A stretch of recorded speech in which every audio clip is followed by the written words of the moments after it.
Ça va pas. Les kabbalistes nous disent sois prêt 1 heure avant Shabbat. Comme si tu attendais une reine. Je vous garantis que si vous avez quelqu'un de très important à aller chercher à l'aéroport, vous attendez une bonne heure là-bas. Au moins. Le Shabbat, ça vaut pas le coup. Prêt, tranquille, sans les nerfs, sans la colère du vendredi après-midi, sans les embêtements, parce que c'est ça tout ça, paro. Mais c'est la même chose. À la fin des temps, nous sommes à l'entrée du Shabbat, et toutes les perturbations vont venir pour empêcher l'homme de comprendre ce qu'il doit comprendre. Dieu a trouvé une adresse dans ce monde. Baruch Hashem. L'adresse, c'est le peuple d'Israël. Chaque fois que Dieu envoie une lettre, il marque Israël. Et en tant que nation, et en tant que terre, et en tant que temps. Aujourd'hui, nous sommes dans le temps. Akadosh Baruch Hu a choisi déjà une adresse, et il nous envoie toutes les lettres. Et les lettres, il suffit juste de voir. Quand vous avez une société dont tout l'idéal, c'est les plaisirs du corps, se faire des... kiffer la life, comme on dit ici, c'est ça toute la vie, eh bien, la Terre aussi, elle est obligée de réguler cette perturbation, parce que c'est pas pour ça que nous sommes créés. Alors la Terre, elle va kiffer sa life, et elle va faire des tremblements de terre. Lorsque l'homme, tout son degré, c'est des plaisirs physiques, vous comprenez ce que je veux dire? Eh bien, la même chose, la Terre va donner la correspondance pour réguler son système qui est en train de perturber, c'est-à-dire des inondations. Parce que cet élément, c'est l'élément liquide, qui est la semence. Et comme tu ne sais pas gérer cela, la terre va réguler ce que toi tu as perturbé. Quand la personne ne sait pas gérer sa bouche, qu'elle parle toute la journée du lachon hara, des mauvaises choses, qu'elle dit du mal, et la pire des choses, c'est de parler du mal d'Israël, de la terre d'Israël. On a vu ce qui est arrivé aux explorateurs. Eh bien, qu'est-ce qui se passe? Eh bien, il y a des tempêtes. Parce que toi, tu as perturbé ton souffle, ta parole, eh bien, les tempêtes de vent vont réguler ce que toi, tu as cassé. Et la même chose dans tous les domaines, vous avez compris qu'il y a une correspondance, c'est que la Terre est obligée d'auto-gérer, de guérir les maux M-A-U-X qui sont générés par les mots M-O-T-S. C'est la même chose. C'est exactement pareil.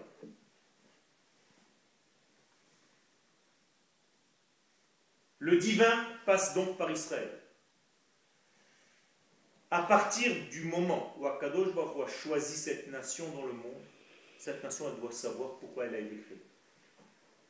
Nous sommes cette nation. Vous savez pourquoi nous avons été créés? Vous croyez que c'est pour faire la Torah et les mitzvot? La Torah nous dit une chose. Le prophète nous dit Am zu yatzarti, cette nation, pas ces juifs. Cette nation, la Torah parle toujours de la nation. Tehillati yesaperu, pour qu'il raconte mes valeurs divines sur terre. Autrement dit, la nation d'Israël doit devenir un exemple pour l'humanité, pour déployer dans ce monde les valeurs divines. De la morale, de la justice, de la justesse. Et dans tous les domaines, nous devons devenir un exemple. Ce n'est pas seulement une prophétie, une promesse, c'est une réalité. C'est-à-dire qu'il y a maintenant dans ce monde un correspondant. Akadosh Baruch Hu fait passer ses valeurs divines à travers nous. Mais vous les connaissez, ces valeurs? Il faut les étudier. Il faut être à l'endroit où elles sont audibles. Il faut être avec votre temps. Il ne faut pas être hors jeu, hors circuit, hors sujet.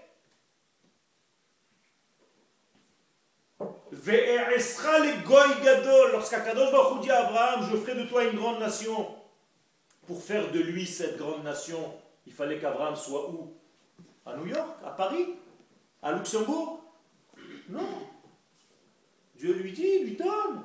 Et la Haaretz Asher Areka, il y a un seul endroit sur terre qui correspond à ta nature de nation pour commencer à jouer ton rôle. Tout ce que tu fais avant, c'est sympathique, mais c'est pas ce que je te demandais. Vous savez, je vais vous raconter quelque chose. Abraham Avinu, il distribuait des beignets à Hanouka. Il allumait la Hanoukia là-bas où il habitait, dans la rue. Ça vous fait rire. Mais c'est pas ce que Dieu lui a demandé.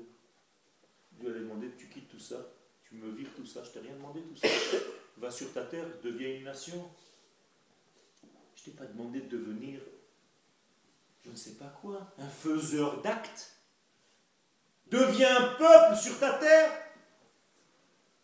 Eh bien, ce peuple est en cheminement dans les parachutes que nous sommes en train de lire maintenant.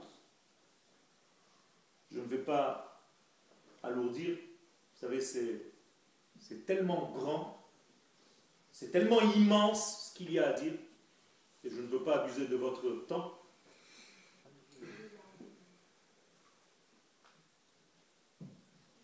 Les parachutes que nous lisons correspondent naturellement au temps dans lequel nous sommes. Il faut bien comprendre ça. Ça veut dire par exemple que si ce Shabbat, on lit la paracha de Teruma, ça veut dire que cette semaine-là, je dois faire l'acte de cette paracha. Il faut d'abord savoir ce qui est écrit. Sinon, j'arrive Shabbat. Mais Shabbat c'est fini, c'est déjà la fin de la semaine. Alors tu vas lire Shabbat, ce qu'on t'a dit, mais toute la semaine où tu devais vivre selon cette paracha, tu l'as déjà raté. Parce que ce Shabbat, c'est déjà la semaine prochaine. Alors qu'est-ce qui est écrit? Nous sommes encore mercredi soir, c'est-à-dire déjà jeudi. Il nous reste un jour et demi. Bien, cette paracha, c'est comment faire descendre Akadosh Baruch Hu dans notre vie en lui construisant un système qui va permettre à Akadosh Baruch Hu d'arriver dans notre monde sans disparaître. Ça, c'est ce qu'on appelle le Mishkan. Ve'asuli Mishkan ve'shachanti betocham.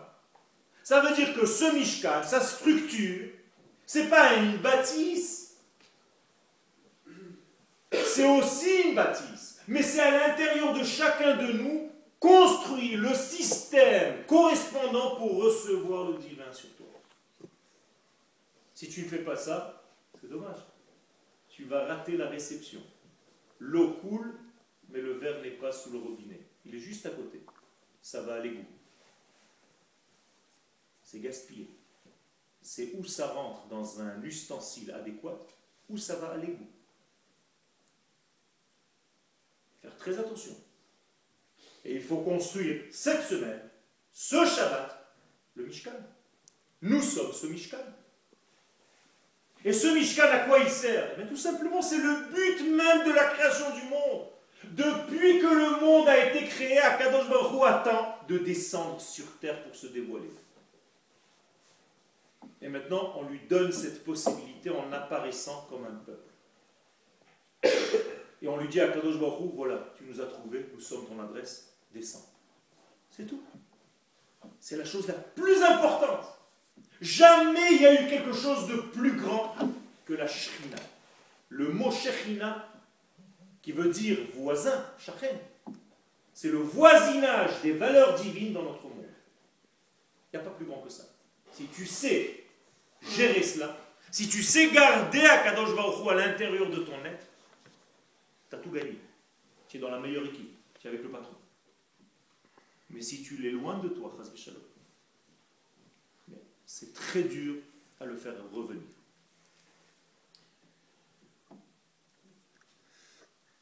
Je vais terminer. C'est tellement grand, je vous l'ai dit, je ne sais même pas par où, je n'ai même pas commencé mon cours.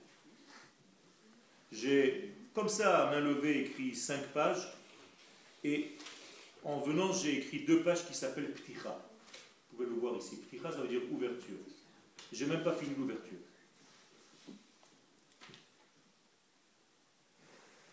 Quand le monde a été créé, Chava, Ève, ne s'appelait pas Chava. Chava, c'est déjà une perte. Elle s'appelait Chaya, la vivante, la vie. Chaya. Seulement le Yud s'est prolongé et tombé. Et c'est devenu Chava. Vous savez ce que veut dire le mot Chava en arabe? araméen?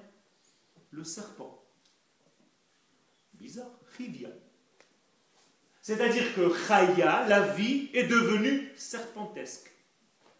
Au lieu de trouver un chemin droit, elle avance maintenant comme un serpent. Tout est sinueux, tout est embrouillé, tu n'es plus droit, tu joues. Tu deviens serpentesque dans ta vie. Ça veut dire que Dieu t'a donné une droiture et tu joues à sortir de cette droiture. La droiture s'appelle Yachar El Israël. Et toi, tu es en train de tourner en rond. Le cercle hébreu, Igoul, c'est la faute que vous appelez en français la faute du veau d'or. Chet ha'egel, c'est pas la faute du veau d'or, c'est la faute du monde circulaire. Au lieu de rester dans le monde du rectiligne, tu es rentré dans un cercle et tu ne t'en sors plus. Tu mords ta queue. Tourner en rond, c'est la pire des choses. Il faut trouver immédiatement la droite qui traverse ce cercle, sinon toute ta vie tu resteras dans un disque plat. Alors que si tu trouves cette droite, tu vas rentrer dans un système spiralique. Et le cercle va trouver une droite, donc il va avancer. Ça, c'est Am Israël. Eh bien, lorsque Chava est devenue Chava, maintenant il faut corriger tout ça. Alors comment est-ce qu'on corrige tout ça? Le Zohar nous dit que lorsque Moshe a construit le Mishkan en bas, il y avait un ange qui s'appelle Hanor, qui le construisait dans un monde parallèle. Or, le mot Hanor et le mot Moshe, à l'intérieur de ces deux prénoms, il y a le mot Mishkan, c'est-à-dire le tabernacle. Vous prenez les lettres Kaf, Nun de Hanor, et vous prenez les lettres Mem, Shin de Moshe. Mais chez Moshe, qu'est-ce qui reste? La lettre He. Et chez Hanor, qu'est-ce qui reste? La lettre Chet et la lettre Vav. Et j'obtiens Chava. Ça veut dire Ève, Chava, a été corrigée le jour où le Mishkan a été inauguré. Pourquoi? Tout simplement parce que Adam et Ève ont renvoyé la Shrina, ont renvoyé Dieu de ce monde, et le Mishkan est en train de faire l'inverse, de ramener Dieu dans notre monde. Avec tout l'amour que j'ai pour vous, et Béhémet, j'ai beaucoup d'amour pour mon peuple, pour ma nation, pour ma terre, bien entendu pour la Torah. J'ai une prière réelle. Qu'Akadosh Baruch Hu vous ouvre les portes, qui vous enlève tout ce qui vous empêche, toutes les formes de pharaon, qui vous étouffent dans un semblant de judaïsme, pour venir vivre réellement avec votre nation, sur votre terre, comme des hommes libres, normaux, fidèles à leur identité et soucieux de l'avenir de leurs enfants. Amen. Amen.